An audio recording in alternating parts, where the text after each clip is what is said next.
আসসালামু আলাইকুম। আসলে আমি ইতিপূর্বেও গিয়েছিলাম, তবে এবারই আমি শরীফ হজ গ্রুপের সাথে হজে গিয়েছিলাম। তো আসলে অভিযোগের যে ব্যাপারটা থাকে, আমার ওইভাবে কোনো অভিযোগ নাই। ওনারা বলতে পারবে যাওয়া থেকে আসা পর্যন্ত কোথাও কোনো আমার কমপ্লেন ছিল না। তো তারপরে আমার পরামর্শ থাকবে কিছু বিষয়ে, যেমন 25 থেকে 40 বছর বয়সী একজন মানুষের সাথে 60 বা 65 বছরের একজন মানুষ কিন্তু হেঁটে খেয়ে ঘুমিয়ে বা ইবাদত করে কিন্তু সমন্বয়টা হয় না, একটা ব্যবধান পার্থক্য থেকে যায়।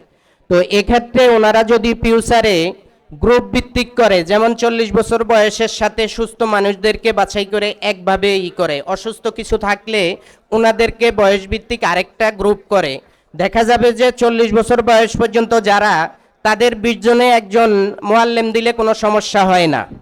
কিন্তু যারা 60 বছর 55 বছর, তাদের ওই 20 জনের 2 জন মোয়াল্লেম দিলেও ওনাদের অভিযোগ থেকে যাবে। কিন্তু এরপরে আরো ব্যাপার হচ্ছে, আমি গেছি, আমি একবারও ওনাদেরকে নিয়ে কিন্তু কোনো হজের তাওয়াব বা উমরার তাওয়াবে ওনাদের সাথে আমি যাই নাই।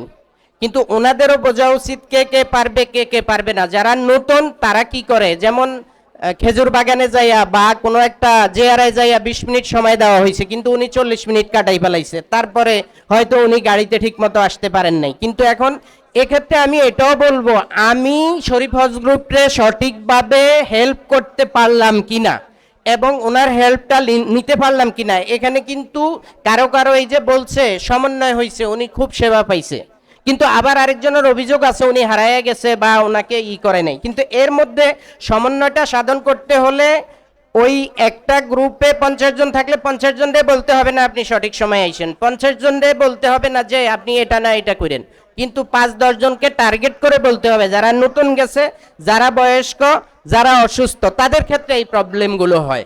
তো সর্বোপরি আমি যে কথাটুকু বলবো ফিউচারের জন্য, আর শীর্ষার যেই বাসাটা, এটা যদি আরো বিন্দাউদের দিকে করে তাহলে কিন্তু মানুষের জন্য আরো সুবিধা হবে, এটা যদি সম্ভব হয় ফিউচারের জন্য।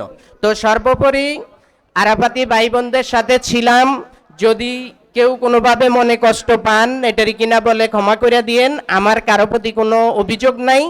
কিয়ামতের দিন যেন আমরা এরকম আবার বেহেশতে এই আরাফাতি ভাইরা সবাই একসাথে থাকতে পারি, সেই দোয়া চেয়ে এবং সেই শুভকামনা রেখে আমি আমার বক্তব্য শেষ করছি। আল্লাহ হাফেজ।